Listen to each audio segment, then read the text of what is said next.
ach fáilte romh ar fad chuig do Thinteán Féin.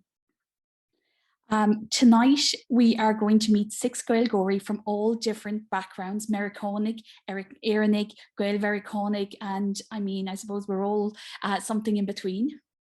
So my name is Fran Mulroney for anyone who hasn't met me before, and this is Siobhan Nua-Eabhrac. Since about 2016, we have been running pop-up Gaeltacht, different social Irish language events in New York, and we took a little bit of a breather over the past few years, but we're back again with a bang, Iha Lucht, and we're going to have a lovely lineup of guests with us. We have Sinead Mulachan, Brian O'Brien, Micheál Curtin, Madeleine Monaghan, Joseph Jones, the Gaeil, and Cece Byer. Ach, Erdús. Of course, Tommy Fear Voyach, the Origins Theatre, for the opportunity to host the Thinteán Féin. Díomh Fran, chuna sa táú, gur míle maith agus tá fáilte road le Origin First Irish 2022. Thanks very, very much. I want to say a massive thank you to Gaeil New York and the Irish American writers and artists for partnering with us this year for this wonderful, wonderful event. You're all very, very welcome. I'm not as accomplished as Gaeilge as perhaps every single one of you. But I do try my best, and I do have a great love and appreciation for our language. This year, First Irish is thrilled to have you all involved. First Irish is a festival that's been running for 14 years now, non-stop. Last year, we went entirely online with our programming because of the pandemic. And this year, we decided to do a hybrid of online and in-person events. The in-person events have been really, really well attended, which is great, really, you know, for it bodes well for the future, hopefully, for the coming months for theatre. And we're keeping our fingers crossed that it'll mean that there's more and more live theatre going on as we move forward into 2022. I'll leave it from me for now. Get on with this wonderful event. And again, I'd just like to reiterate our absolute gratitude and thanks to Gaeil New York and to the Irish American writers and artists for participating in this with us. And a special thanks, gur míle maith le Siobhan agus Fran. And thank you very much. Enjoy the evening. Mar luach muid níos luatha, as we mentioned earlier, myself and Siobhan are part of Gaeil Nua-Eabhrac, which just translate for anyone who don't know is kind of Irish speakers, New York. But I'm also a board member with Irish American writers and artists. But before I tell you any more about that, I think I'll pass it over to someone who's a bit more qualified and to speak about it, and that is our president, Maria Deasy. Fáilte Maria. Diaguch to everyone. As Fran mentioned, I'm president of Irish American Writers and Artists, where she serves on the board, and we are absolutely delighted to once again be part of the First Irish Festival, which is a festival very near and dear to my heart, as is Origin Theatre. And thank you, Mick, so much for allowing us to be part of your festival again this year. Who are we? Irish American Writers and Artists. We were formed in 2008. We are a progressive organization that celebrates the achievements of Irish and Irish American artists. Bolden, enliven, encourage, empower artists of every sort at every stage of development of their career and of their art form. We hold twice monthly salons where any artist or writer, be it a playwright or a musician or a visual artist, even a filmmaker, a dancer, can present their work. Our salons are free and they're open to the public. We also hold special events. We are committed to bringing together the Irish American creative community in new self-awareness, and we are committed to being a force for interethnic and interracial solidarity, understanding, and active cooperation. We support free speech, we support the rights of immigrants, we support equality and dignity for all, regardless of race, gender, religion, or sexual orientation. And we seek to be part of a peaceful, positive social change in the US, Ireland, and around the world through the wonderful creative arts. So without further ado, I also would like to thank the dynamic and smart and wonderful co-hosts for this evening, Fran and Siobhan, and I will leave it to them now. So thank you all very much. Nua-Eabhrac. Míle maith Maria. Okay, tas nóid. I would love to introduce, I suppose, spoiler alert, this is my first cousin, Sinead. So here's a little bit of an introduction. Sinead Nua-Eabhrac, léarthóir radio agus páidhfuiltaí ó Corcaigh na Riachta ó Rúchas, ach bhfuil coníartha le blianta níos sin mála ó Cliath na Hard Carach. Spéis faoi les na man go háirithe na man Gaeilge, mar aon leis na halíana ag gotainta idir Rómaíocht agus alíon. So Sinead is a distinguished radio, TV and podcast, TV presenter, radio producer. Does she do? She's a podcaster. She does all of that. She also acts and all of that. I want to share just a little bit of a video from Sinead, just a few clips of her work, including the 5th most watched program that was on TG Cahir, which is the Irish language national broadcaster, and it was the 5th most watched program on their TG Cahir player last year, a documentary that Sinead hosted, turning around and giving us a new sense of what PEG, which if you've studied Irish, a lot of people have studied PEG and might have certain strong feelings about it, but turning around the narrative on that. So here is a video from Sinead. I remember doing it in school, and I just thought that it was such a story of death, deprivation. When I see her even, I'm like, oh my God, that book, it gives me nightmares. The pink book, her shawl, every time you brought it out we were like, oh, the peg, the misery, what's she going to be saying today?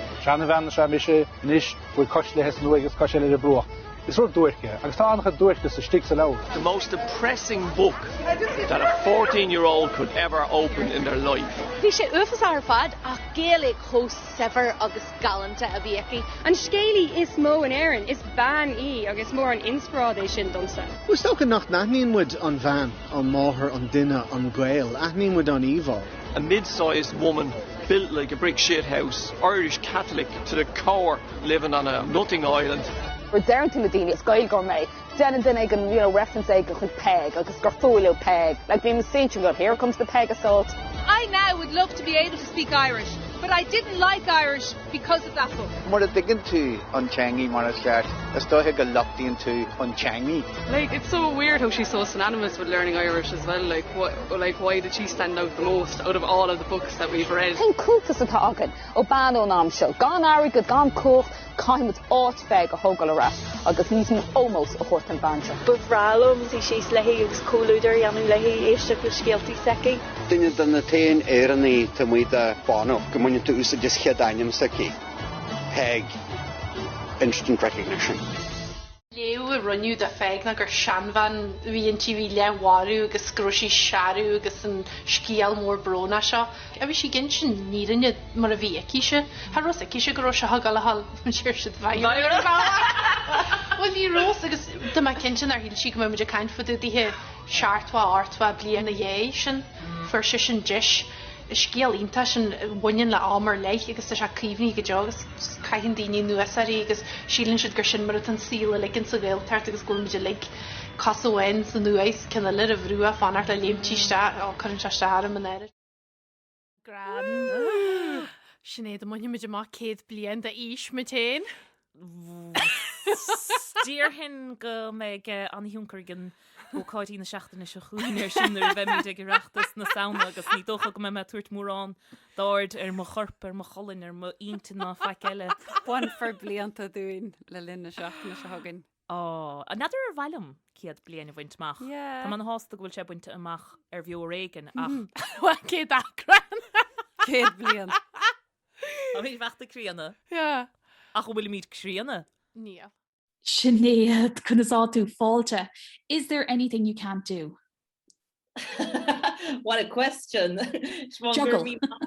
It's so nice to be here. It's so nice to look at those clips as well, because it's about a year since we recorded, no, it's over a year and a half now at this stage since we recorded Peg. So it's nice to see all those clips again, and like a refresher's course on the program that and the wonderful team that worked on it, Evan and Aoife, and I won't go into the naming names, but you know yourself, Siobhan, from working as part of a mehel, it's not just the person that you see on screen, but everyone that's behind the scenes. So it was such an opportunity to be able to give people an insight into who Peg was, because I grew up in West Kerry, as you know, as you did yourself, and I spent years working in the Blasket Island Heritage Centre in Thinteán. Now, I was working in the restaurant, but I'd see all these images of Peg and I'd hear stories about her, but at the same time, I didn't really know anything about her. So when the production team came to me and said, look, would you be interested in going on this journey? And I was aware of that, the journey, you know, everything's a journey now, and it's all about, I suppose, learning and growing, and knowledge is power at the end of the day. So I wanted to educate myself and I wanted to find out about Peg. So I was so happy when they approached me, and it was an opportunity to read the book for the first time, because I'm in my 30s and I didn't have to study Peg for the Leaving Cert, unlike so many others out there who did have to read that book. And I read it for the show, and I have to say, I really enjoyed it. And I'm not just saying that because of the television program, but it was quite enjoyable, and especially enjoyable for me because I grew up in West Kerry and I could picture the places when she was mentioning bi-lingual, or when she was talking about the journey, I could see it. I could, it resonated with me, not to mind the places, but also her story as well. It's a very well put together book, I have to say. Thoroughly enjoyed it. But now I've gone off on a tangent. Because one of the things about Peg is that, especially in Ireland, a lot of people have so much hate for it. It's like, oh, I hate Irish because I had to read that book, and there's so much hate. But I knew a certain amount about it, but even watching the documentary, I was like, oh my God, actually, you framed it and you turned it around. It's like, why are people blaming one book for all this hate for the language? How did you feel about, bringing your experience to change that narrative for, and I already see there's a few comments and people are saying that they have watched the documentary, which is on the TG Car Player at the moment, if people would like to watch it. Nice plug. I suppose I felt like that there was that in a way it's a topic that so everyone has an opinion about, and everybody is ready to tell you, well, do you know what, I even had a conversation this morning with a colleague in the canteen, and she didn't know where I worked, and I work for Radio Gaeilge, and we started off with, oh, it's cold outside, and what time did you get into work, etc., etc. And then she asked me, and what do you do? And I said, and I work for Radio Gaeilge. And she said, oh, sure, I've studied Irish for 14 years of my life, and I don't have a word of it, can't speak a word of it, and it's badly taught, etc., etc. So you have so many people that are willing and able to tell you that story and about their own experiences with the language, and not all experiences have been positive. So it's heavy. There's a lot of baggage there. So when we started to research the show, I was a little bit worried because I had never really put myself out there as a presenter of a show like this before, and thinking selfishly, I was thinking, what kind of reaction will this program get? And on top of that, the world that we live in today, social media, what kind of a reaction will it get on social media? That sounds like I was thinking maybe perhaps too selfishly about it, but they're the thoughts that hit you. And also on top of that, you want to do her justice, and you want to tell her story, and you want to create an accurate representation of this woman and her story. So hopefully, and I think we did that, but then it kind of goes back to the book itself, because we rely on the book for Peg's story. But what's very interesting, and what I didn't realize until I started working on it, is that she told her story to her son, and Dreirdorov the Amach an Nua-Eabhrac. He was Banahe. He was quite religious. So if you're telling a story to your son, maybe you omit certain details, but he was writing it all down. Maybe you as the son omit certain details as well. So think it's kind of like Chinese whispers. Peg told a story to her son. He wrote down a version. The son handed it over to Morni Kineda, who was the editor. And in that process, things get left out and things get put in, I suppose. And then it was published. So where was I going with this? I suppose you want to do right by the woman herself and her memory as well. Mm-hmm. And I just want to, all of your working, being to a governs the man Gaeil. So, you're working in the Irish media industry, and you have been for a good few years. How does that shape your knowledge of the language and your love for the language? How has that changed over the years, or has it changed? Very interesting. It has changed because you and I both grew up together in West Kerry, a stone's throw from each other, and we grew up with Irish, but English as well. But I think my working life to date, and when I say my working life, when I was in third year in school, when I was 14, when I was 15, every job I had, Irish was a big part of it. I remember working in Ifican Fuist I Gauntra, agus Tanga na hearth, the working language was always Irish. I then went on to Unadun Vlascaid, and the working language was always Irish as well. So then when I progressed and went to work for Radio na Gaeilge, it seemed almost natural. But now I feel, I was talking to somebody about this today. We grew up in West Kerry, so we have West Kerry Irish. But the people that you work with, I have colleagues who are from Connemara, I have colleagues who are from Doonleira, I have colleagues who are from Donegal, and they have an impact on you, and their language has an impact on you. So I don't think that my Irish is as West Kerry as it was years ago, and I feel like it's developing, and it has been developing for the past few years. And if you had said that to me a while back, I might have been a bit annoyed and thought to myself, God, I really don't want to lose the richness of the language, and I really don't want to lose how we place emphasis on the second part of the word, like snead instead of shined.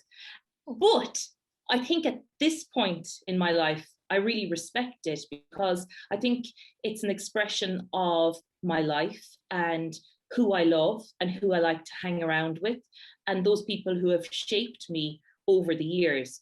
So it's funny how a few years back I would have thought one thing, but my whole thought process has developed, I suppose, as I've with Caderntia, ni hagan kiel revish, Gavon Biog the Sun Stolum.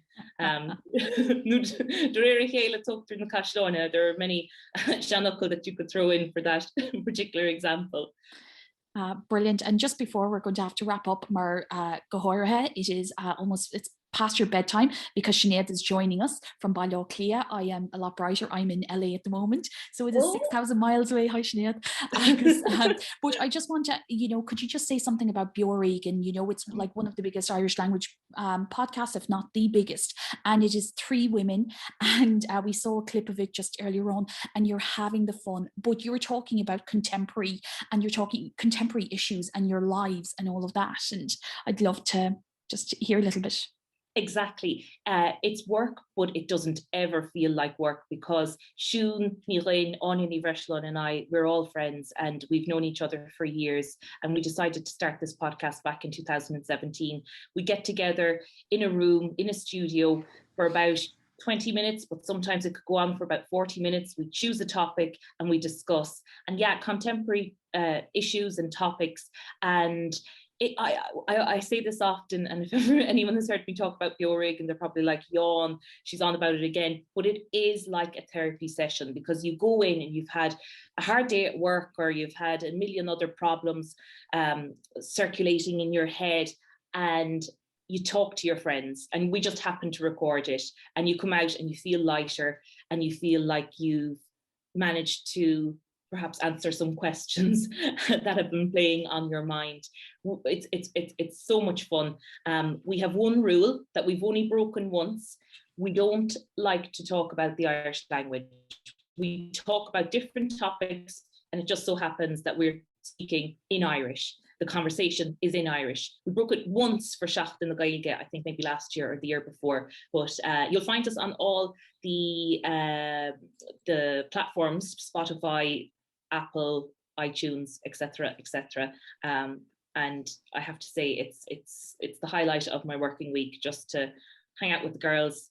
Owen is based in Donegal, but we have her in the cans. Brilliant. Well, Sinead, gur míle maith agat.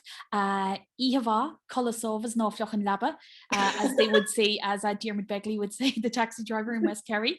So gur míle maith agat agus, and for anyone who is, you can find Beo Regan on all those platforms, and Peg, the documentary, is on TG Carher Player, and there's a link to the TG Carher Player in the chat there. Gur míle maith agat, Sinead.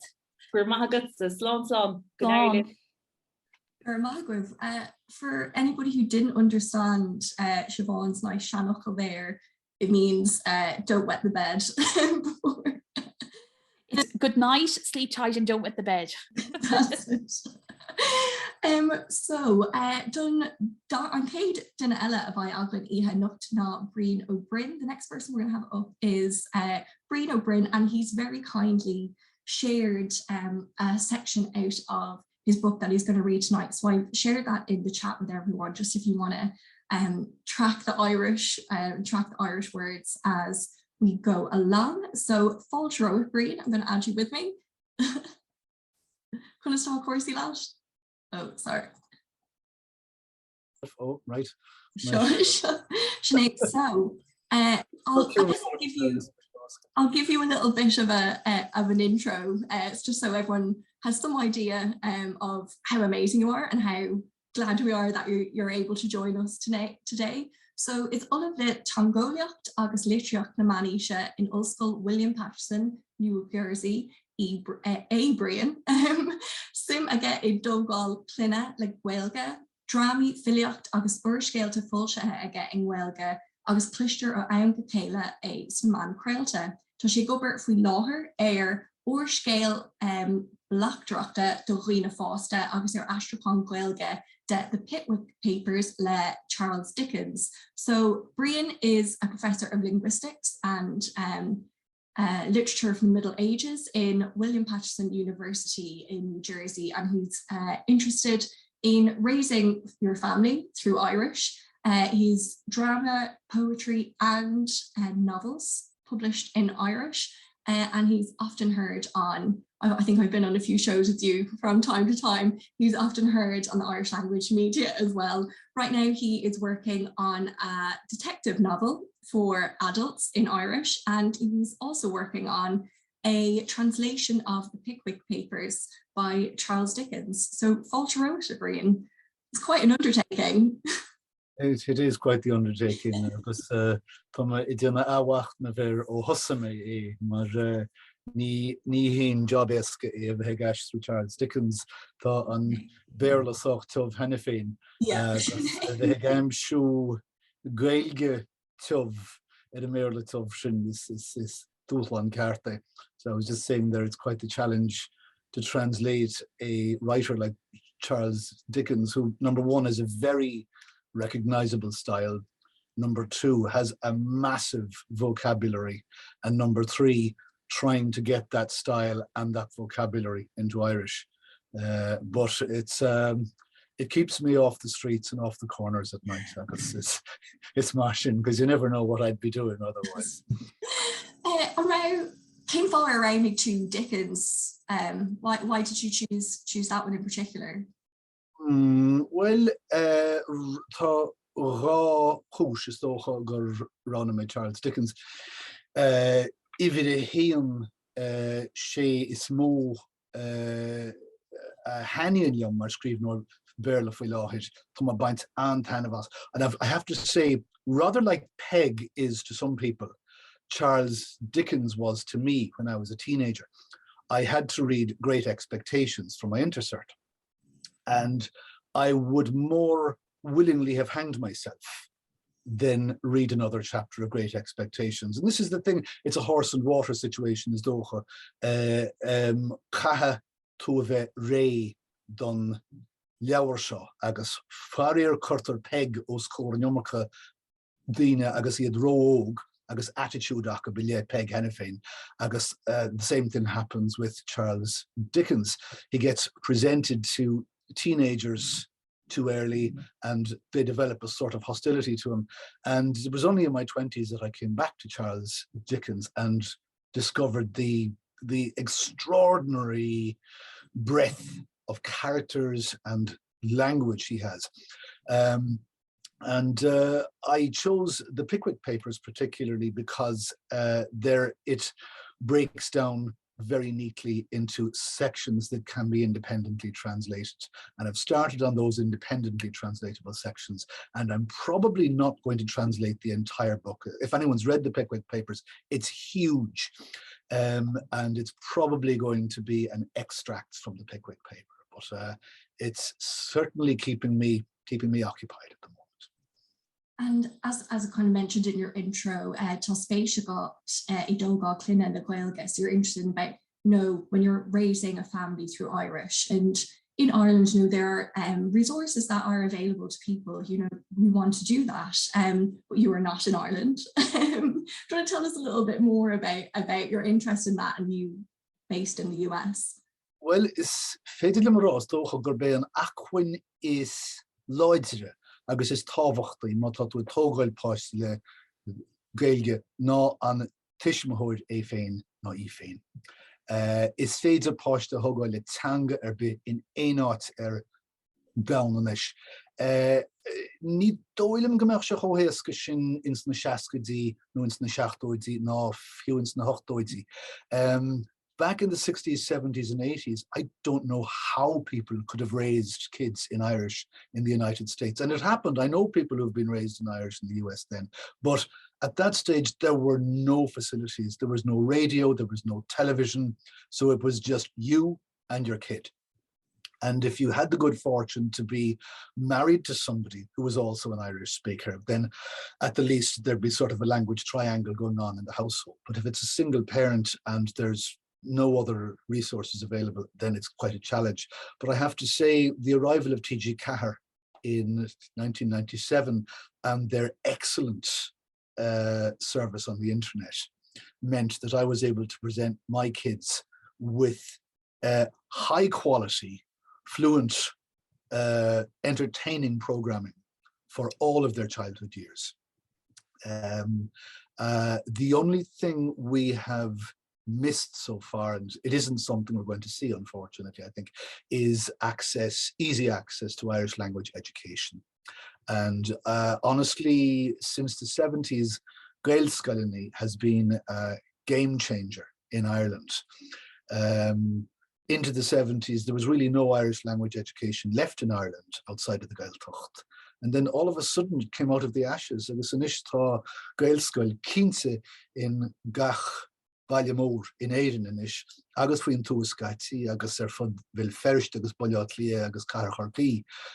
So access to educational resources in Irish has increased tenfold. In fact, since the 70s, it has probably increased 30-fold. And while the Department of Education still has its issues, it is providing for schools in a way it simply wasn't 30 or 40 years ago. So I count myself fortunate that my kids have a certain amount of fluency. And I have to say, and I'm going to give a plug to my publisher, Nua-Eabhrac here, and a few others, the access to Irish language children's books has increased hugely as well. So at the moment, for instance, I'm reading Roald Dahl in Irish with my 13-year-old, and she loves it, and she's able to read it, and that's the important thing, you know. So at 18 years of age, I know when I push her out into the world, she's going to have spoken Irish, and she's going to have written, or well, perhaps the ability to read Irish on it. I'm not so sure about the writing. So there, I hope that's everything in a nutshell. It is, and you know, talking about kids' books and translations, I think one of the best, my favorite Irish language book was a translation of Harry Potter, and I just enjoyed it so much, even though I read it as an adult. Just like the way, you know, you've read a book, and then when you read it in another language, that it it's like, wow, the way that's been described in these words is a great way, and I feel that's how I came to like Irish so much, is that sort of who kind of pointed those things out to me. That kind of, I guess, brings us to what you're going to read for us today. Má Gaeil Nua-Eabhrac de fáilte. Was this inspired by your own kids that you wanted to put this together? I don't know if it's toch vi. Vi sagam go aspa jaur fáil trí Gaeilge do Gaeilge. Agus sin cean in a haspa is mótán gefóil.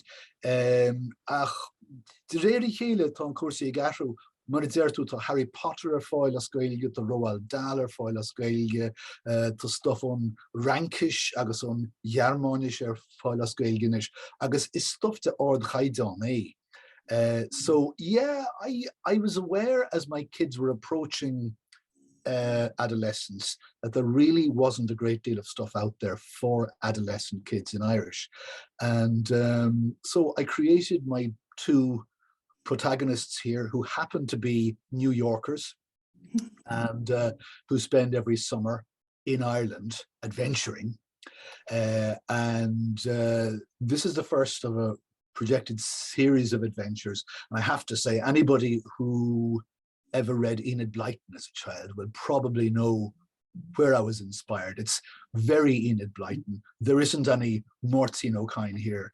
This is straightforward kids literature.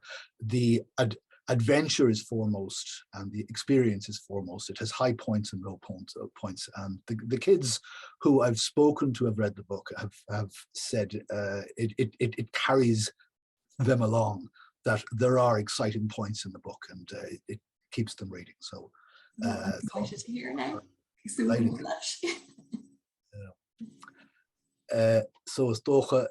is that my segue? I think it is. Oh yeah. Okay. Yeah, but ma Goglisha Bridge pizza, ma Tashi Ray, ma be no basic tastel wish. If you need a minute, then I can fill space. I've already been put under pressure earlier on today. Okay, well, just on Ráliv, ma hen shivisteach in some chat, ta ra nask and shin milisagum kecher susiad. That is actually I am Sean O'Dowd for the evening today. Oh, I see. So Sinead, Sean O'Dowd has put up a copy, if you like, a PDF of the extract I'm going to be reading. So if you want to read along, fantastic. And we open our story. Dul Gaeil, I am going to be reading in Irish, so at the least I'll introduce it in English to give you an idea of where things are. Our two protagonists have been, they've got involved in an archaeological dig on an island in the Shannon, and several extremely valuable items have been stolen from the archaeological dig, and they have now found their way back to a rather mysterious house in Dublin, and there's a terrifying character who keeps appearing, coming back and again. His name is Henrik Karlsson, and he leads a Scandinavian art theft gang, and they are in the house. There's talk of a tunnel. There's a locked room in the basement from which sounds have been coming, and they can't figure out why. At this point, as the night is falling, the house is empty except for them, the house phone rings, and Macdara, who is the boy of the pair, picks up the phone, and it transpires to be Henrik Karlsson himself, and he says, "I want something from you." So I will start at that point. Rinnew stack de wachtara a tarts. Ri drillini sus shees a chnáv drumma. Ach chynne sé gwyn féin. Cyn roedd sin samach dara, cho ré chúsach agus a beidir leis. Sílim go bhfuil is agat go má cyn roedd sin. In or iad níl a dúirt mac dara, go bhís dúine tan taltar agat henne féin agus beidir a clog freisin. Rinne an go siosranoch Gaeilge, mar dhéanach nahar nive. Sé, an clog, tá sin agaman is tá. Well fágan sin gwil gachrod agat. Níl, tá rudháin in asnaf, agus tá sé agat sa teach. Céad sin, is leor sin den bhuileadóireacht a dragar an go. Féach amach an inneog tosaí. Chúmach dar go dtíon inneog agus bhleanna amach. Bhí cá páircáilte díreach os curated agus bert ina sí sa tosach. Chroch an timónaí a láb. Bhí gohan póca inte. Chuir sé irais lena bhéala. Tá blian agus Seosaifíní bhrádaí ag an henne féin. Moc goil agat nach níam for dochar I bedóibh, má hagann sibh Gaeilge dóin láireach. Gaeilge! A bhéic mac daras le húfás. Ní achas í sin le míle blian. Ní fíor sin a choribh, sa Henrik Carls.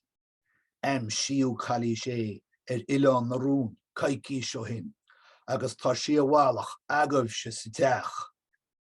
Ach sílim gwil is agad sin henne féin. Rís, mar a dúirt me, ní ghar tófar doncail ná daintín má hagann tú dúine is é. Ach más gá dúine teachta isteach, íci sibh go díras.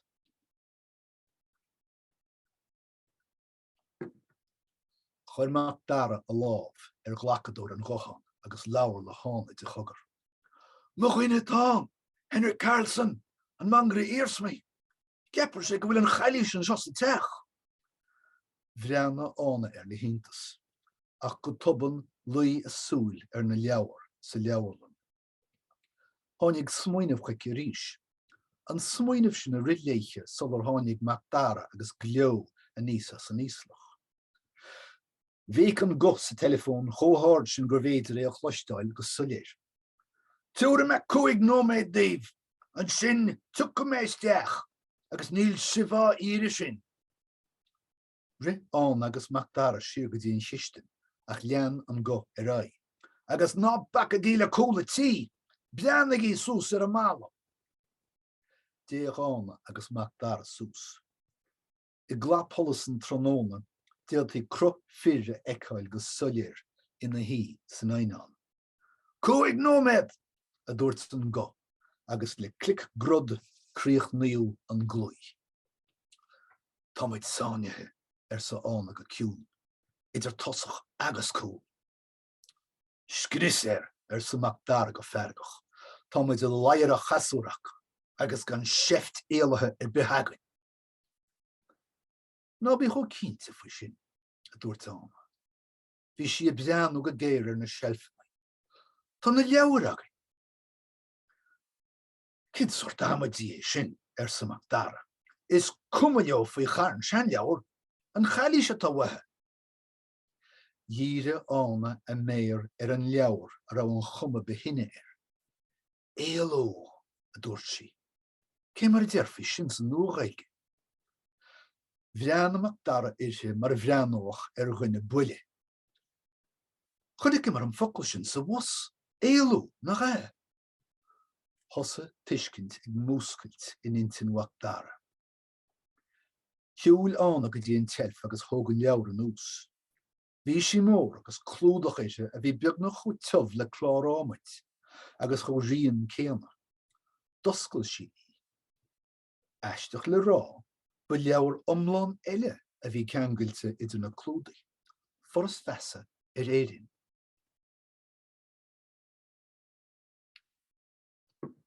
Le láimh amháin, rug siar leathanna in leabhar. Leis an láimh eile, rug siar a glúdach. Sol mac dara in ánaí stoppa, stróic sí as a chéalaí. Sóháil dí sin samach dara ach ní rá sí críochnathe. Hosa sí ag stróice na bilioige ceangal ón glúdach le na hincine. Réab amach dara chun tosaí chun ní stoppa ach bhí sé roianach, agus nuair a bhreana sé ar a glúdach tháinig iontas air. Tá bhí stiad an chlúdach teamh hí póca beag go chumlán na bhálach, agus sa fóca hí ochar ina lí ar a taobh. Bhreanaigh ána ar wach dara agus tine ina súile. Éaló! Bhí béal wach dara ar leathe, a ána is tríthú. Seolín ar sa ána. Agus críoch nói mé an sin. Míle buíochas a bhríon bhí sé sin ionach. I wish that I could speak Irish when I was younger. Unfortunately, I learned later. I'd be able to read your book, but when Gaeil méid tógáil cluine le Gaeilge mé féin is cínte go maiid méid léamh an céim sin. Thank you so much, Brian. That was fab. And I will share any info on his books as well in the chat if anyone wants to pick them up themselves and read a little bit more of that. Sorry, Brian, I'll let you come back in a sec. Just available through the Nua-Eabhrac website, and it's a sládwarige. I think I can't remember. I think it's €12. So there you are. That's all. And I think someone's just mentioned there, if it's any encouragement to learn Irish, I think once I got to the stage where I was able to read books, I realized that it was worth it. As well as being able to understand the songs and everything. There's just so many fantastic things to read as Gaeilge that it's definitely worth it. So for míle maith a reach to Rian. An céad duine eile a bhaid aghainn, bhfuatlam fáilte a chur rih míhall curtain. So chunas táú a bhíhall? Go má céhfuil tú héanacha. Tá go bra. Is there gur chuirdom chuirsíos a dhéanamh sa chuma. So míhall is stórthóir ar thionscoil drámaíocht ar san oideachas é bhíhall ag an cúnaí creative arts team in NY. I bring sé an chéile in Éireann ag buint úsáid as an drámaíocht le Gaeilge a bhúna is scolanna. Míhall is the director of a drama and education program in Cooney Creative Arts Centre in NY. He works in Ireland from time to time using drama to teach Irish in schools. So, Batusa came does na dinner an céad duine le Gaeilge ar chasmé ar nuair bhóg mé an seo. Oh wow, níor thuig me sin. Míhall was one of the first Irish speakers that I met when I moved to New York 7 years ago. And I went into, a few of you may know it here, to Rocky's in Red Hook, and it was for an Irish language rights protest. And that was the first time we met, and I just thought, in a good way, who are these people? Like, it's just like I couldn't get over it because it was my first experience of a group of Irish language speakers in New York. So do you want to tell us a little bit about how you got to that point that you were at an Irish language protest in Brooklyn? Yeah, so I guess my Irishness has always been fitte with politics and kind of left-wing activism, both which means caught up in, tied together with, I guess, with left-wing activism from my childhood, really. And it was kind of a natural fit. And then that crowd at Rocky Sullivan's, there's a big Irish language crowd there too, a lot of people who have interest and folks who have become fluent. It kind of fit who I was to both dive into learning Irish, particularly because the folks there had this political, not just political, but kind of deeper than that, almost spiritual connection to it. Like they really knew why they were doing it, and it was kind of in their bones and in their blood. And they really were doing it for the community and kind of in support of each other, and because of the idea that they never should have lost it, kind of thing. And that energy was really tatingtuch. It was really attractive. And so that was kind of my first spraga. Of course, now I'm thinking in Irish. my first it's good to be yeah, you get it. that's when you know you've made it. Exactly. So in the Asian is we like tigumgur kata agus nair chuma. You spent time in Ireland, like learning as well. Was that important to you to spend time there when you were learning? Oh yeah. Yes. I mean, ni ven lifa gun an táim a chamas an Gaeltacht ní bhein, Tá mai cinnta sin. Agus gun na cainteoirí dúchas ar mai caintlób agus ar faideach liom agus iad go bhna ní bhein lífa chuirbe agus ní bhach na focla an beidir ach gun an funineh sin ní bhach lech an Gaeilge tá fólanta agam. Yeah. Massangur is cuihann nar chasmar ar céile chuirtú ceistir like an féidirlin a chachad le céile. So when I first met Mihal, he was, can we spend some time together so I can practice? And I think that his Irish is better than mine now. So, I don't know about that, but it's certainly better than mine was back then. I remember being very intimidated, like, I get it, but I don't know what to say. What for you, was it that time in Ireland, hug on winning Shindish that gave you that confidence? Nadine achas me lob, da ride, agus vi me sú le golóir sim a bheith agam, ach siar nachra me sú leis na rudí a dóla me fum hain, agus faoi ménúlacht hain, agus faoi céir de hílín se bheith éidirnach na stát aontaithe.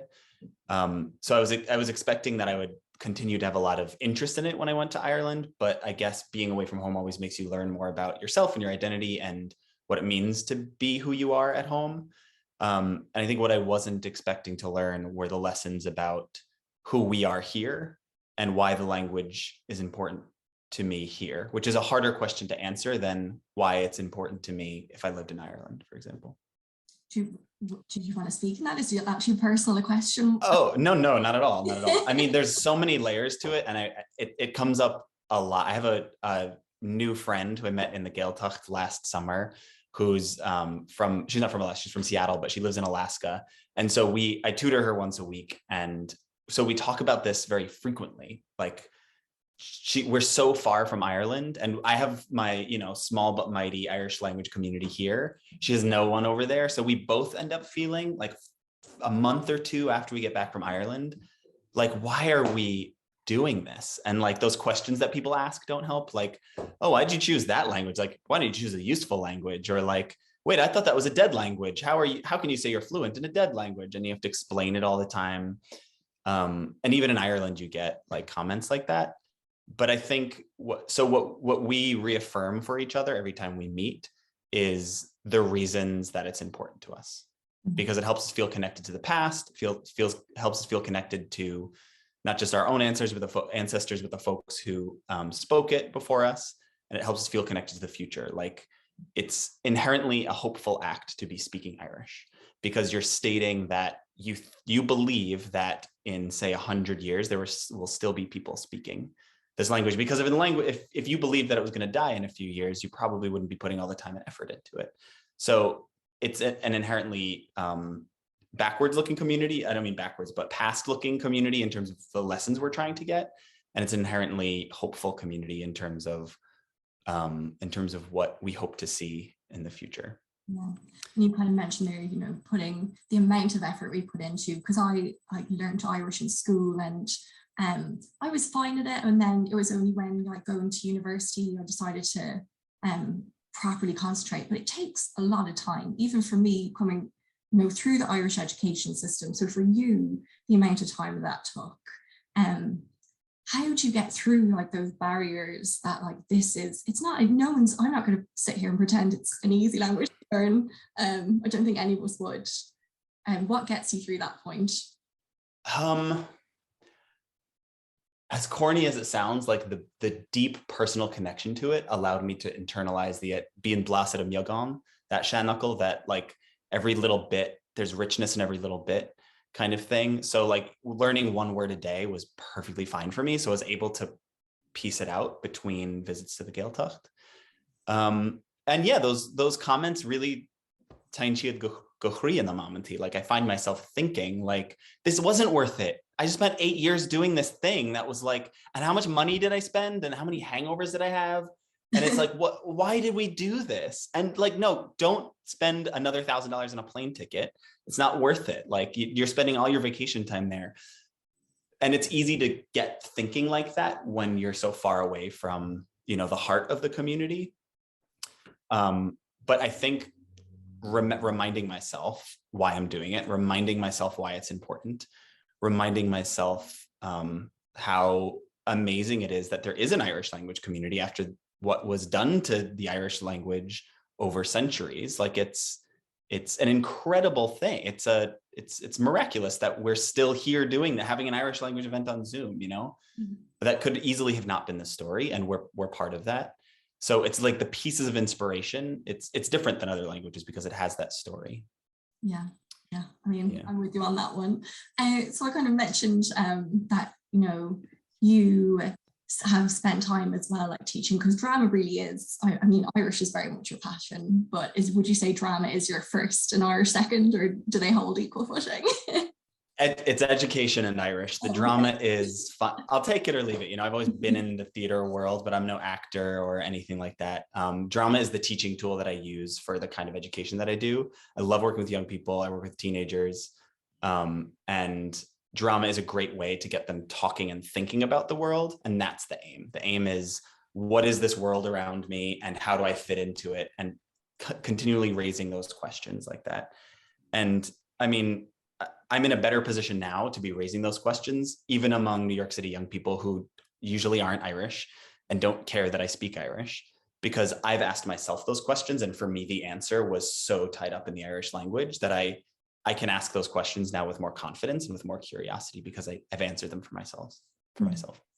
What would be your like, this is my next goal now with the language? Is there anything you? I'm always threatening my husband with a move to Ireland. No, I would love to spend more time there working with young people, just because of the lessons that I've learned here and the experience I've gotten here running a program and hiring folks and using drama as a teaching tool. I just think that, you know, the social questions and the big life questions that we raise here would be very different in Ireland, particularly if the focus was culture and language. I'd want to get my hands on that experiment and start to hear what young people have to say about that.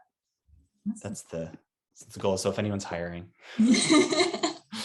No, well, actually, it seems that we might be able to make a connection with your friend in Alaska, because we have somebody else joining us from Alaska as well. So we'll have to make sure we get those people. So we'll have our own little new Alaska Irish language community now. Gaeltacht. So it's always good. Go winning our kind an sin leis an píosa a dhéanamh nacht ceis na tangan a nuna na gonal. So the piece that Michael's going to perform for us now, or read for us now, maybe kind of ties into a lot of what you were saying there about maybe, you know, the more political aspects of the language sometimes. So I'm going to let you speak about that a little bit more and explain that for us. Yeah, so Biogan Cohex, a little bit of context for this short poem, which of course I'll read in Irish and then I'll read an English translation, is so Nua-Eabhrac, who's also from Corcurina, right? I think. So we've had a lot of Corcurina representation this evening. She invokes the image of the story, Moses's origin story. I don't know how much Bible people know, but the story is that the Pharaoh was going to kill every newborn boy because he was afraid there might be an uprising down the line. And Moses's mother takes her newborn infant, puts him in a basket and sets him down a river. It's because what else can she do kind of thing. And so it's this tragic moment, but it's also this hopeful moment because she thinks that maybe something better might happen. And of course, the story goes that the Pharaoh's daughter finds the child and raises him. So this is Tangan, which means the language issue or the language question. Cujim Morochus Snov Imadin Tangan, Fui Marlag Hon Neanon, Igliavan, a bheith fitte foite go chuileo go fellistrum, is bitumen agus pic bheith cuimilte lena hóin. An sin, leaga sí sa measc na ngeolcoch agus caigil naán sí, le taobh na hain, fechaint neadaríis cá dúrtha an srathe. Fechaint, dá a bhuise, an bhóra iníon oireann. The language issue, translation by Paul Muldoon. I place my hope on the water in this little boat of the language, the way a body might put an infant in a basket of intertwined iris leaves, its underside proofed with bitumen and pitch. Then set the whole thing down amidst the sedge and bulrushes by the edge of a river, only to have it borne hither and thither, not knowing where it might end up, in the lap, perhaps, of some pharaoh's daughter. So Shin. Bhuichas, Iontalk. Támuid fearbríocht déta, come on. I think someone has called you an inspiration, which I always agree with. Oh. I'm trying to do. I always love yours. Obviously, you know, we've known each other for a while, but I do think that anyone who is watching and wants to learn the language, I think that you're a great example of what can be accomplished if you live in the US. If you're from the US, you know, it can happen. It can happen, and it can happen. Not just that you're able to speak, but speak extremely well. Támuid fearbhreail bhuiach. Massam go gach ila duine brain dem aigse inis. So tá Siobhan a bheith linn dun céad duine eile. Siobhan, an céad duine eile a bhaid agan ihe nocht. Hi, gur míle mágad míall agus Fran. Yeah, so tonight, actually, and it's going to be a bit of a pre-record, we have Madeleine Monaghan. She's a classically trained soprano and actor from New Jersey, and she's based in New York. But she's actually also a traditional sean-nós singer, and she has become a TikTok star in that realm. Unfortunately, she couldn't be with us live tonight, but I was able to speak to her a few days ago, and we recorded this piece, and I hope you enjoy it. I definitely enjoyed it. And as well, I know Madeleine because I used to teach her, or I will probably be again teaching her Gaeilge through my Irish language classes. Inis beg Madeleine Monaghan linn arání tradiisiúnta agus díocht Madeleine consantu.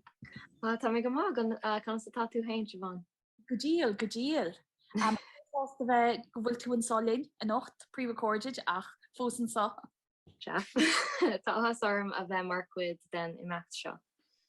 Gur mágad. Madeleine, you know, you're a traditional sean-nós singer. How did you first get into that? What first attracted you to the sean-nós singing, style of singing? Sure. When I was a child, I grew up in a very Irish-American community in New Jersey, kind of outside of the city.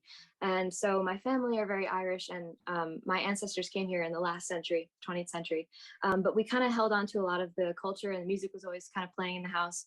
My dad had a big collection of trad CDs ranging from like Ailish Kennedy to like Van Morrison and the Chieftains to all sorts of instrumental bands, Gaeilge bands and such. So I was kind of first exposed to the language through that music, and I was always just super drawn to it as a kid. I just, even when I was 10, I just started singing sean-nós songs and really having an interest in learning the language. And I started like teaching myself the language starting at that age. And yeah, it's kind of just been a part of my identity and an artistic life since I was a kid. You know, you have a very distinctive, but a voice that's seems very suited to sean-nós singing. When did you discover that voice? Yeah, it was about that age, 10 or 11. I actually saw Celtic Woman. They were coming, you know, they came to the States for the first time. And my parents brought me because they knew I loved Irish music. And I thought, oh, that's what my voice is better suited to do than pop music or any music I'd hear on the radio. And then I went on to become classically trained and everything and study opera and musical theater, but sean-nós was always a home base for me. It's the style that I sang first and what I always felt like my voice wanted to do the most. So yeah. Amazing. So what was your first Irish language song that you attempted to sing, and how did you find it with the Gaeilge? Yeah, I learned it pretty much phonetically because I only had a few words. It was Nua-Eabhrac, the mermaid song, a Donegal song. So I just was so attracted to the story of the mermaid who becomes a mother. The sailor finds a mermaid and brings her ashore to make her his wife and the mother of his children. And then she eventually finds there's a couple versions, but she finds her mermaid crown or her seal hide if she's silky in some versions of the tale, and she goes back to the sea. So it could be a metaphor for a variety of things, or it's just a lovely myth. So I was really attracted to that story. And so how have you navigated learning Gaeilge and singing Sean's songs, and what has been your process, or how have you navigated those challenges? Yeah, well, when I was a kid, my mom actually got me a Gabriel Rosenstock book and CD, and not knowing that he was like one of the leading translators and poets. So that was great. And I feel like early on, the majority of the words I got from songs, because they are the most poetic, beautiful words. Some of the most poetic words in the language are in the songs. So that's a really nice way to learn the language and get familiar with it. And then more recently, I took classes with you at the Irish Arts Centre. Loved those classes, and shameless plug. And yeah, I watch a lot of TG Cahir, and I listen to podcasts like bi-lingual. Yeah, I really do. I feel like you can get what I call like a listening fluency. I feel like I can understand about 80% of what I hear, but not necessarily have the confidence to put together a cohesive paragraph in reply. But you can really build up and learn a lot of language from listening and watching.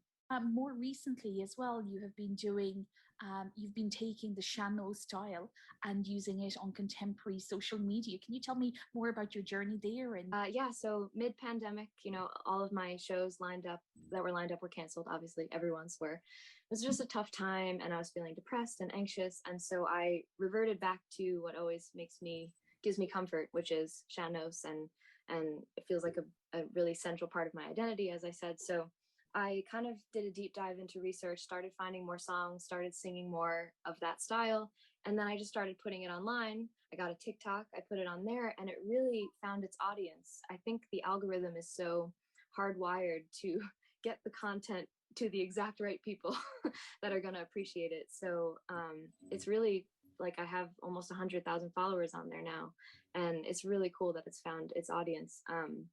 People will comment things like, this makes me feel like my ancestors are with me hearing this music, or one time I got a comment from someone saying that their grandmother used to sing them the Sean song that I was singing, but because they didn't have any Irish, they couldn't look it up. They didn't know what it was called. So this is like 50 years later, the first time they're hearing it again.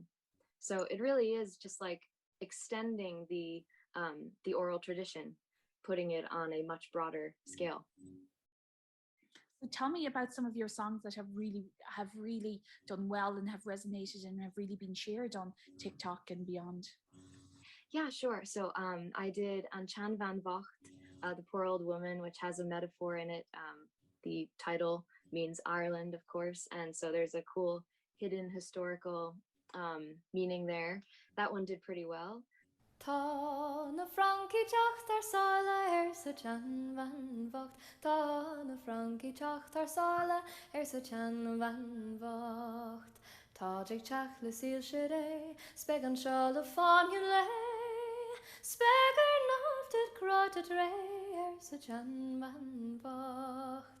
Is a bhaimid fós sír se sa Teann Féin Bhocht. Sa bhaimid fós sír se sa Teann Féin Bhocht.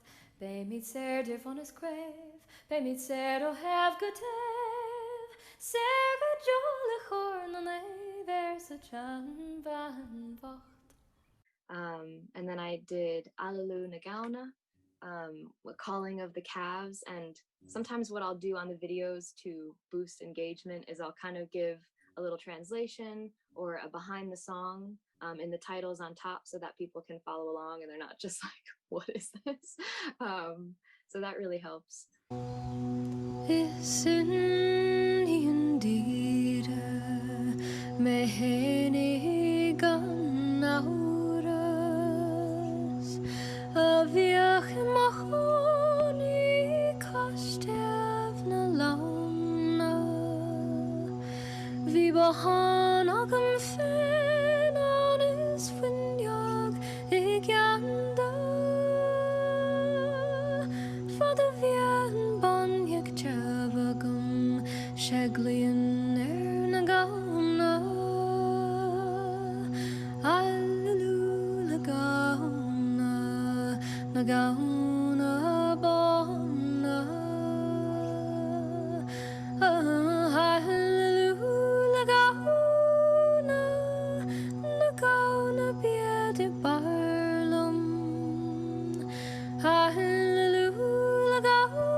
And then I did an interview with YouTuber Melinda.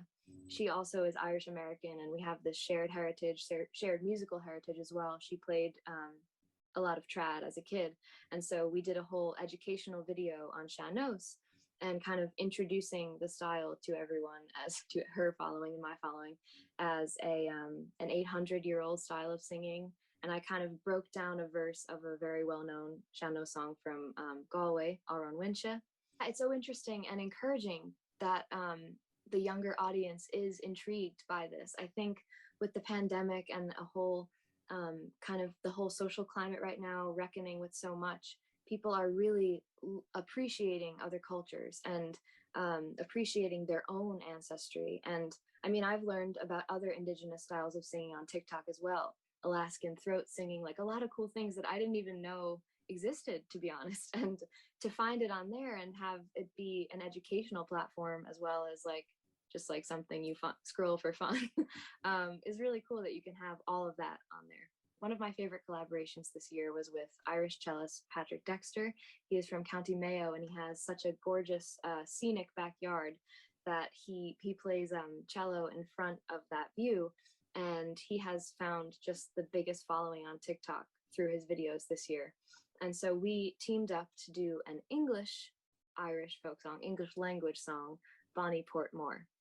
Oh, Bonnie Portmore, I am sorry to see such a woeful destruction of your ornamentry, for it stood on your shore for many's the long day, till the long boats from Antrim came to float it away.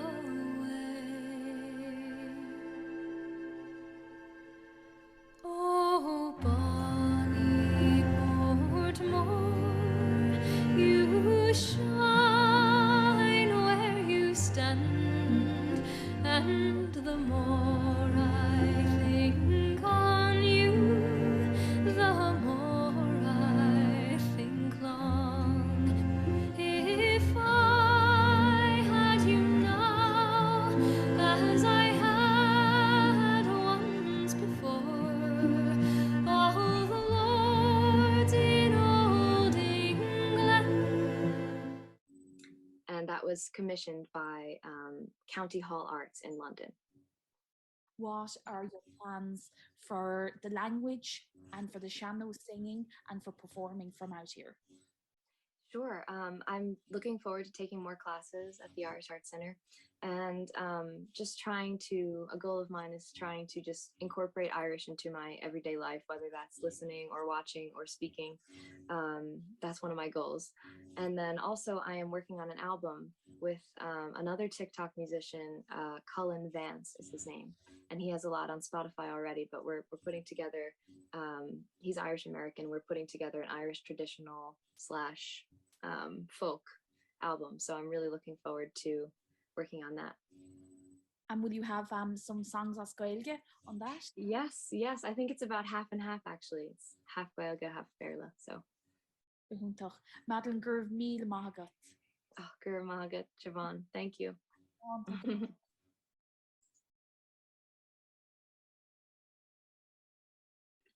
Gur míle maith agat, Madeleine. Thank you so much for joining, and I hope you enjoyed that. Now we have a good friend of mine, Joseph Jones. Joseph is an actor and model. He is from West Belfast. I'm very proud of it, and he is based in New York. And Joseph actually has a piece for us tonight. He has Drama Atach Or. It is a new queer piece. It's called Idir Misha agus Craic in the Chluaise, and it was originally at the Dublin Theatre Festival in September of last year. And so it is amazing that Joseph is going to perform that for us tonight. All right, glad Joseph.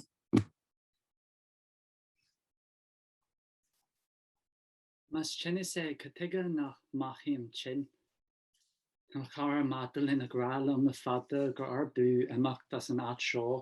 Gur hart tu golig at nach meriture fair era Salon siad an van ish amach. Mata lehid de at on. Soli me in San Francisco. Da me on det en glesu pe bala gur vien an tam fad. They rad the haim and shaw no so clubla ahrim ravgol awalya. The wacky mam or me be well, Neil McGarry triplon to Harn Slum he and Tassagateen Declan Flynn. Sha Scat the Jaguari a watrole la batti. It's near Gary Penis or B or then you're just sparring you bleeding at prison tan Kjortig David Norris. It's a license to kill. Being lahulik fara a goni the wati clocha masli o strandry a larhraj grafton agus leshem lahul ella be McFara struck on him heen a fahinge the smacht a genial or a sweet darka a jarlam nakwil Ian Falla ella. We're petrified. Il faga la ken reha atagum ta gra ogum de Aaron ak Neil gra aki do.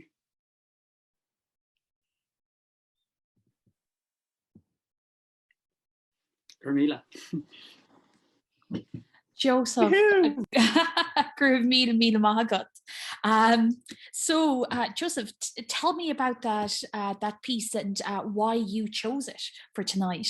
Yeah, so Shaw, dús Carmela, tá mé anmhuiach fáinne and Jess Shaw, Jess, you know, a Yanu piece of Shaw, piece of Galanda, because they live a nacht. So I'm very thankful, basically, in a short form of that in English. So this is a piece called Idir Misha agus Craic in the Chluaise. It's drama Acha Ure. So it's a new queer piece, a new queer play.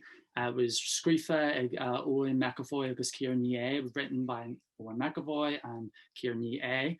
And I'm just very thankful to be able to do it. And I chose it because, you know, as a queer person, and obviously I relate to quite a lot, but it also deals with a lot of issues that a lot of Irish people can relate to. The age-old question of Ireland is a country of emigrants. We move places, and it's that age-old story that a lot of young people, including myself, moved abroad, and I'm currently abroad in New York, just arrived like 2 days ago, so I'm a little jet lagged. So to Bruno and Free Shin, so Bedja told me Hanachla Shin, so or Ian knows, I'm just very, that's why I chose it. And it's a beautiful piece, and I was looking for something Nua-Eabhrac, modern, And I'm glad that I was given permission to do this and able to show it tonight. So gur míle. Amazing. Can you tell me more about pobl Gaeilge Ateach, the queer, the Irish speaking queer community? Because a lot of our, maybe people might not know that it's there, and it seems to be going from strength to strength. Yeah, Thintea, tá much bríchar, tá much grícha, tá much ahan ach. You know, we're lively, we're busy, and we're everywhere. What's great about the language, and not just about queer community, but people might think that the language is old and no one speaks it. It's so modern, the language, and the members of it show it. The passion of it shows it as well. The amount of young people coming up and speaking it and making a choice in Ireland, and it's a choice, which is amazing. But it's very busy. There's a group called Cura, which is a twist on Cura, which is a language circle, language group of conversation group.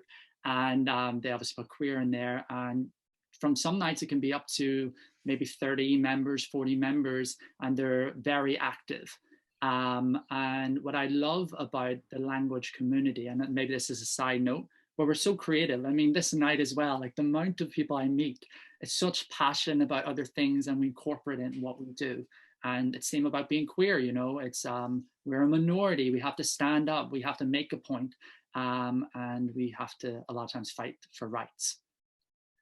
Amazing. And speaking of standing up and fighting for rights, you're from West Belfast, and your family have a history of fighting for rights, especially for the language. Yeah, tá mé anbhráta mar dúirt tá mé anbhráta las. Yeah, her fell first. I'm very proud of West Belfast. Yeah, so I went to Irish medium education from the age of 3 years old. I'm one of those kids that Brian was talking about. I attended that's kind of schooling. And people might know in North Belfast, or not North Belfast, North of Ireland, and I'm from West Belfast, we've always had to fight for our rights, you know. My school was counted as a private school when I was younger, even though we are one of the most working class areas in the city, but also on the island. It was counted as private because the government refused to pay for our funding. I remember cracks and water running down our ceiling, and we were in porta cabins for a school that was thriving, for an education that was thriving, that over 7,000 students in the north are now doing it. And one thing I love about, you know, the language community in the north, specifically West Belfast, is there is a real passion. I was just in Belfast. I was out for coffee with Cuivan Cacha, BBC Gaelic presenter, and we went to a cafe. It was out of Gaeltach, the Gaeltach quarter on the Falls Road. And we were in this one cafe, and everyone started speaking Irish. The owner came up to us and started speaking Irish, and it was such amazing passion that I could go to the Kennedy Centre in West Belfast, and at times I hear people speaking Irish, and out of that resilience, out of that the courage to make a choice, you know, when the language was banned for such a long time, it's created such a passion for the language. And I think a lot of inspiration comes from a lot of other activists in the language, takes it from the north, which is very proud, because we're not you know, we're under different jurisdiction, under Jocker, unfortunately, and maybe that's a political note. However, you know, what we've done with the language just shows you, you know, and it just shows you. And one thing I have to say, I'm very thankful that so much Gaeilge, the Irish Americans, that don't feel ashamed of this language, don't feel that you don't belong.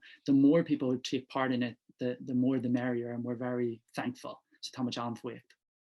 And I wanted you to as well shout out to your father for the legacy as well of because he fought for that school that you were taught in.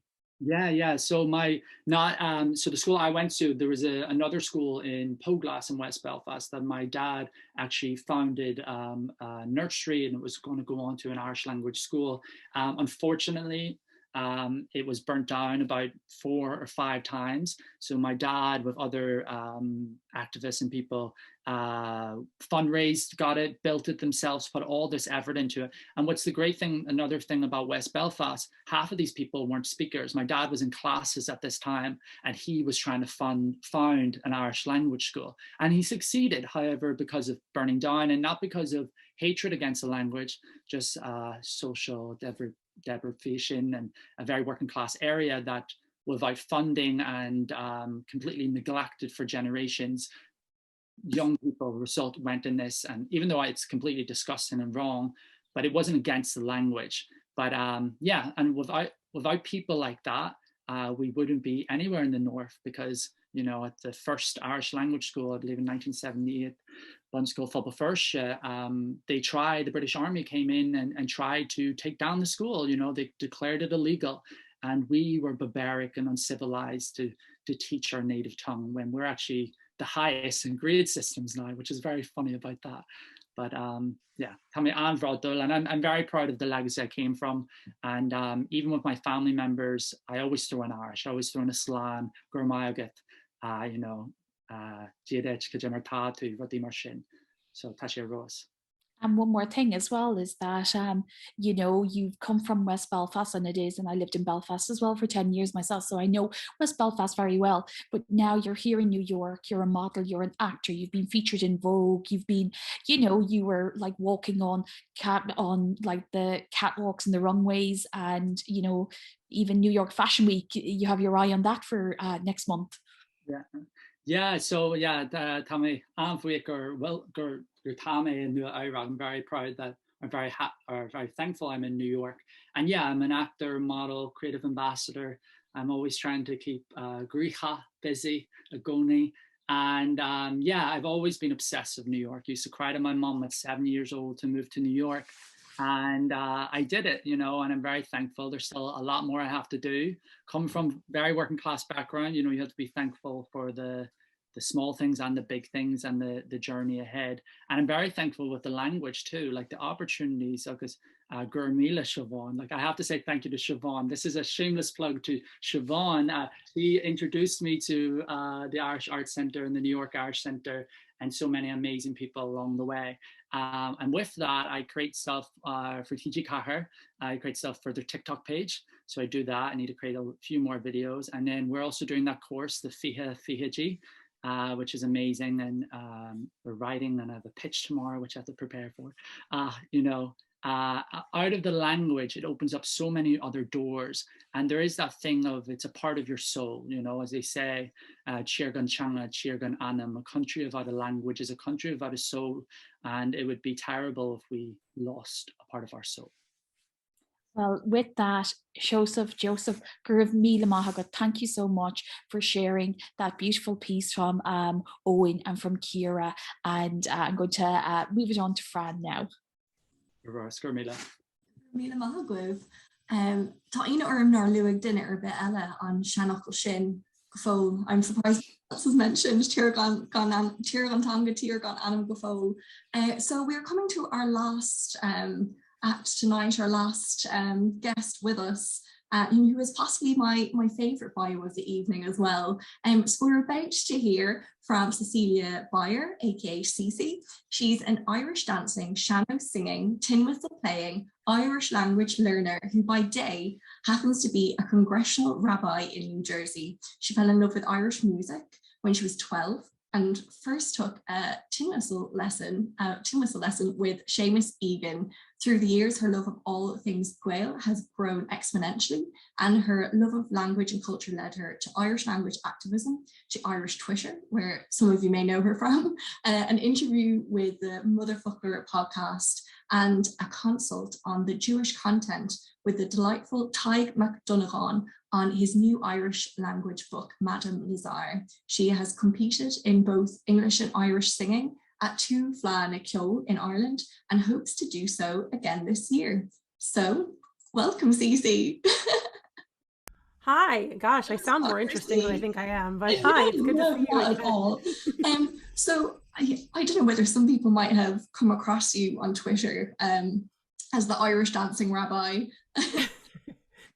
Yeah, that's where it's funny. I sort of ended up there by chance, actually, because Motherfucker, I had been sort of on and off of Twitter for a while, but Motherfucker had Derek O'Shea was running a contest, and you had to tweet your favorite Irish word that you learned from that, and I won a book through Twitter, and then that was just sort of where I was like, well, I might as well hang out on here a little more. So So I first met you in one of my Irish language classes when I was still teaching, and your enthusiasm for the language was very obvious from the start, one of my most diligent students. How did you come to start learning? What was it that brought you in particular to the language, as opposed to, you know, just focusing on dance or music? Yeah, so when we were in 2015, you know, despite my love of all things Irish musical from when I was a kid, and Irish culture and Irish politics and Irish history, I hadn't been to Ireland until 2015. And so my husband Gabe, who actually also has taken classes at the Irish Arts Centre, he says hi, Siobhan. We booked a ticket and spent 2 weeks in Ireland. And being in Ireland sort of brought this language that I had heard through, you know, being a 90s kid and listening to Clannad and Alton and Enya and all of those singers. You know, all of a sudden I see that this is a living language that isn't just something that exists in these songs that I loved so much. And I just wanted to be able to pronounce the street signs. Like, that's really where it started, was if I'm listening to this music and I don't really have an appreciation of it other than translation, I wanted to learn. So when I came back in 2015, we came back from Ireland, and I found Dalty na Gaeilge by Googling, and through Dalty found listings of people in New Jersey who were teaching, and found Trasa Ní, who has been my tutor and an amazing friend since I met her in 2016-ish, who has been a really great tutor for me. And just from there started with tutoring, went to the Irish Arts Centre, took advantage of all of the different opportunities to learn the language that exist in the New Jersey, New York area. And through that, you know, grew into this love of, well, now that I can sort of understand what Clannad is singing, I want to sing these songs, and sort of went from there into the music and down this path of, you know, listening to Míle and talking about Irish language activism. You know, I came in for the culture and sort of popped into this world of activism for a minority language that meant so much to me, that you know, that there's this beautiful tradition and richness to the language that I was missing by trying to phonetically sing the songs that I was singing. And so I became very passionate about the language, the political side of the language as well, and got into that, as well as pursued more cultural opportunities to do the singing and all of that. And, you know, it's been a journey. I went to Ireland I went up to Gaeil up in Donegal to do immersion one summer. I'm still far from anything near fluent, but at least I can read the street signs now. So one step at a time. That's what everyone needs to do. And I know that you definitely, you know, put the work in, and you're a good example for anyone to show like what you can do. So I guess I kind of had mentioned there that you were you'd have taken part in Fáilte. Again, for people who may not understand that phrase, it's like Irish music and singing competitions. So they used to be some of my favorite days of the year. You know, have one for your county, and then you move up to your province, and then it's all Ireland. So what was it like taking part in that first fleadh? So the first fleadh, you know, it works. So there's in Parsippany in New Jersey is the Atlantic region fleadh. And, you know, when I was 12 and 13, I had friends who competed who told me about this mythical thing that they went to. And I had never thought I would go to one. When we were in 2015, we happened to stumble across the fleadh in Sligo and made sure we saw a couple of concerts when we were there, that first trip to Ireland. And I came back and I went, and good old Google, you know, looked up what do you have to do to compete? What does that involve? And found out that one needs to learn for each category that one enters. It's 6 songs, two fast and 4 slow, both in English and in Irish. So in about 8 months, I learned 12 new songs, and picked a couple of those Clannad songs that I had been singing sort of since I was 12, and pulled this together just on a lark to say, I want to accomplish this. I want to build a repertoire. And I happened to, in that first year in our region, come in first and second place gets to go to the fleadh. And so Gabe and I said, guess we're going back to Ireland. And so it was really, really incredibly fun to go to the fleadh and be surrounded by music, surrounded by language. There is always a Thinteán Féin like corner where you can go and talk and use your Irish. And it's all over the fleadh. So it was really nice to see it being utilized as a living language. So I got a little bit of both of my loves there, being able to sing, being able to learn a bunch of songs, and then I show up, in Ireland with these. Many of the women who are competing in the over 18 are all women who speak this language more natively than I did. But it was really wonderful to then see what sean-nós could look like and sound like in person, and I really enjoyed that experience. Mm-hmm. So I suppose like you came to the language because of music. Now that you have both of them, how do they help each other along? How do they work together? Yeah, so when I first started, I was phonetically taking a slow down app and trying to figure out what was being sung with these first couple of songs that I tried to learn. Now I have, a fighting chance of pronouncing things the right way.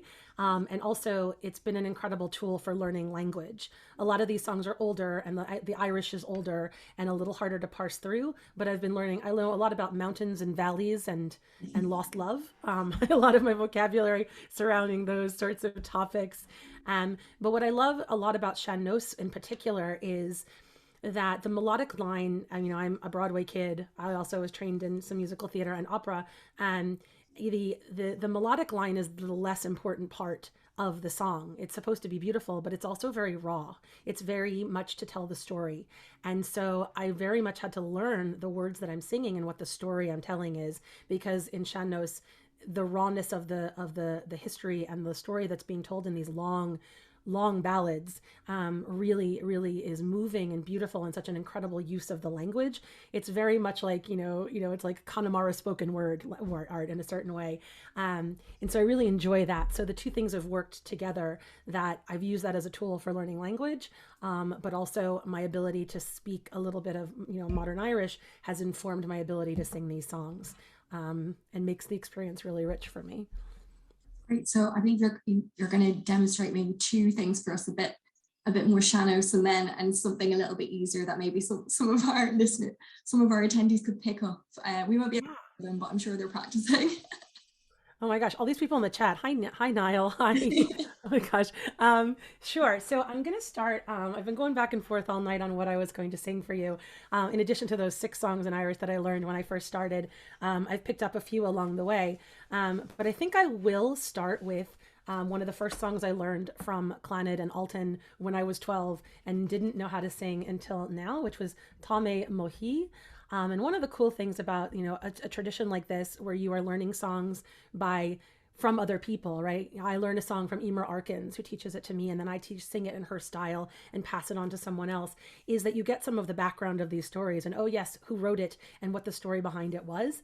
And so Táime Mohi is one of these stories of lost love, and I'm over here and my love is all the way over there and we can't be together, but the backstory is that the love that he's pining for is actually married to someone else.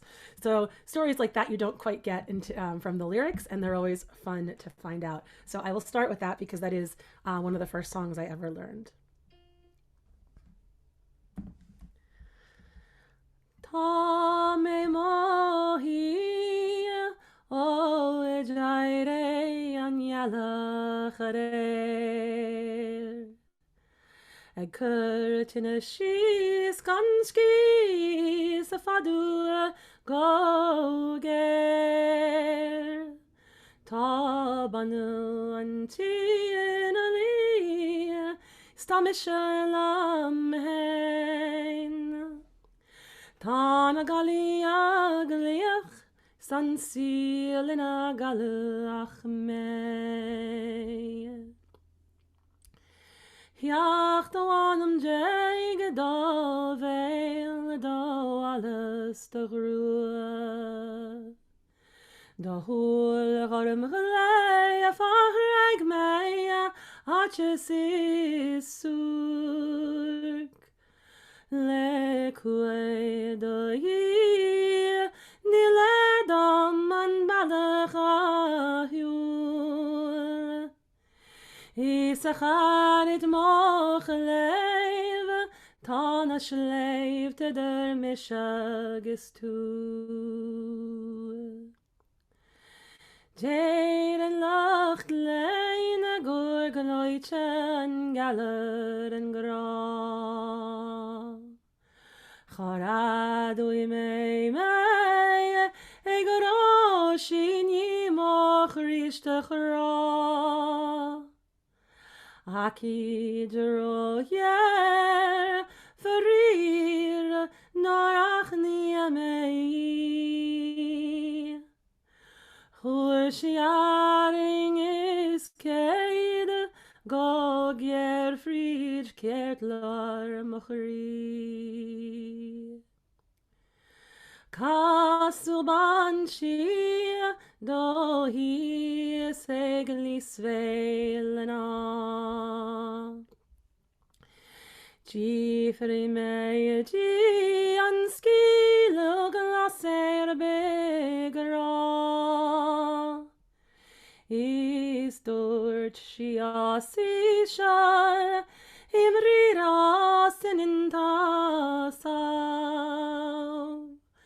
Nur heid shefan chri ni skilter asay gebra. Good magiv. That was fantastic. So you also mentioned that you're gonna demonstrate with me something a little more, not, I don't want to say recognizable because but something a little bit easier that maybe some of the other attendees may be able to sing along to, or if they know it already. Can I put something in the I'll put something in the chat. This is a little chorus, just a little chorus from another song that I love this song. Oop, is this it? Nope. There we are. Okay. This is a song called Mali Naguach Nichulanon, another one where he loses his love, and she was also the source of his money for drinking, so it was a double loss to him. And these words there's a chorus to it. So isfadalam uam-i, isfadalam uam o dimigshi, isfadalam hias agus huasi, Mali Naguach Nichulanon. So I'll do a little teaching of that and then we'll sing it. Hold on, let me get the right. So the first verse goes like this, and then I'll stop for the chorus. Now,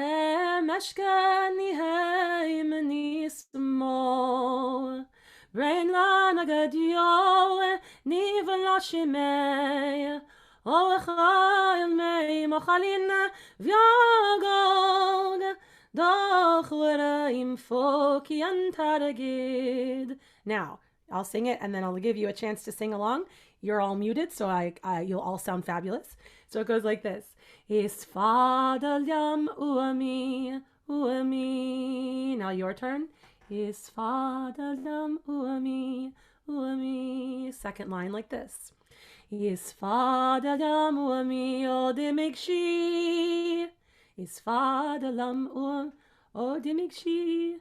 Isfadalam hias agus huasi. You sound good? Mali naguach nichulanon. Mali naguach nichulanon. All right, so you ready to try it with me? Okay. Meshkani heim nismo. Brain la nagad yoni v'lashimei. O chayil mei machalin v'yagog. Doch vereim foki antaragid. Your turn. Isfadalam uami, uami. Isfadalam uami odimikshi. Isfadalam hias agus huasi. Mali naguach nichulanon. Tianig mei tiger anod. Ispekara bobana brakagam. Nilgi mei andina dogar. Ach mali rialbon. Nichulanon and korfa. Isfadalam uami, uami. Isfadalam uami odimikshi. Isfadalam hias agus huasi. Mali naguach nichulanon. Da menschen yachir avosh. Is nadina egranach tyakenas. Ni enem maham nagabrach. God jackal malog nichulanon lechela is fadadam uami is fadadam uami odimikshi is fadalam hiasagis huasi Mali naguach nichulanon Visala erachil Istahar ladam sail shavra doige Yanav shimaravan biyar No buachel jasog dan tandine Is fada uami Is fada uami dimikshi Is fada lam his agis husi Mali naguach niachwilanon. Good of míle Man, fair played it. On céad orala, so next time, hopefully we'll all be together and you'll be able to hear everyone singing that back to you. That's like a task for everybody, for all of our audience tonight, that next time we're all together and we'll have you back to sing that again and you'll be able to hear it back. That's your homework, is to listen to it. Yeah. Tá much fear for your week. Again, another inspiration to me. I shouldn't have favourites in Irish language classes, but sometimes you just do. Don't tell me the in my classes, they're all my favourites. And you're míle maithagad. Siobhan, massam gulmid nach mór ag an deire inish. I think we're almost at the end. So you are going to explain how we are going to carry on a little bit and have a little bit of a impromptu, very informal pop-up Gaeil talk. Unfortunately, we can't all be together. So yes, we are. So for any of you night owls, I'm in LA, so I'm 3 hours behind at the moment. But if there's anyone who wants to come to our pop-up Gaeltacht or online pop-up Gaeltacht, we're actually not using Zoom. We're going to use a thing called Thinteán. I just posted the link in the chat there, and actually all you have to do is sign up to a free account. I know you're like, oh, another free thing, but actually it's quite good, because with Thinteán it really is the closest we can get to pop-up Gaeltacht, because once you're in Thinteán you can see everyone who's there and you're actually able to join them. So you can join the little group, you can see your friend, oh, there's my friend over there, I'm going to join them, exactly like you would be at a pop-up Gaeltacht. Maybe you're trying to avoid someone who's joined you, you can go and you can join someone else, exactly like a pop-up Gaeltacht. But we're very friendly, we're all good. So if anyone would like to join, I'm going to head over there now and would love to see and chat to a few people if anyone wants to discuss everything that's been going or just to say hello. So as I said, it's a little quick thing, and even if you want to just come in and have a look, it'd be great to see everyone. Yeah. So Sulla Gurmid Craic has, before we finish up, I just want to say míle buíochas le Argent, the first Irish again, to give us this opportunity to present this for you. It's been an absolute delight to have everyone. I hope that you enjoyed it as much as we have putting it together and talking to all these amazing people, just the different stories that everyone has. Mine and Siobhan's stories are different from each other. Everyone's experience with language is different. I think it's important to talk about it, and you know, as Neil said, it's such a hopeful thing to keep it going. And also míle buíochas, the Irish American writers and artists, for I guess I don't want to say putting up with me, as a lot of people have, with being obsessed with Irish, Gafa le Gaeilge. And to remind everyone, I've just put a link to the First Argents Festival, to Irish American Writers and Artists website, and to Gaeil Nua-Eabhrac as well. But with IAWA, we are going to have our members meeting first up for any members who are with us on the 10th of February. 2 days before that, we're going to have a salon very much like this. This is kind of where, I guess, the inspiration comes from, is the salons that they host every month. That's going to be on Tuesday, February 8th. And then there's going to be the Bilingual salon that, as Maria mentioned earlier, is kind of linked with that festival as well. And that's going to be on Sunday, February 20th, just about remembering it off the top of my head. So, massam gur sin, Siobhan. Yeah, just bheolum buchas má bhuichas a gháile, Sinead na Ullacháin, Madeline Monaghan, Micheál Curtin, Joseph Jones, Brian O'Brien, CC Bayer, agus Thinteán Féin, agus gachéine in san IAWA agus Argentéir chuma chumí chosáasta bheit liver fad an nocht. Agus díobh se an locht bhíoch na gur míle maithagah as fanachtlín, agus a bheith cho fáinach ag an tús chumá, feib an na technical coola, you know, Torlín se. So we'll see you all again soon. Thank you for being with us, and hopefully we'll see you all in a few minutes. Yeah, and come join me in Toucan. Yes.